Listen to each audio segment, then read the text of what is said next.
Today, we're going to be diving into a quick tip for those of you running iOS 18. If you've noticed that your control center isn't behaving as expected, or if you're just looking for a fresh start, we'll show you how to reset it. The first step is to open the Settings app on your iOS 18 device. Once you're in Settings, scroll down and tap on General.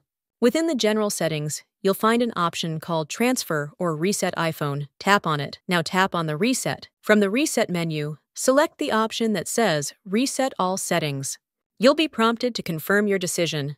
Before clicking Reset All Settings, it's important to understand that this will not delete any personal data on your phone, such as photos, videos, or contacts. It will only reset settings and preferences back to their original state. This can be helpful if you're experiencing issues with the control center or other system settings. That's it!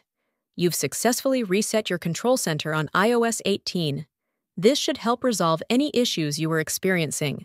If you found this tutorial helpful, please give it a thumbs up and subscribe to my channel for more iOS tips and tricks. Thanks for watching. I'll see you in the next video.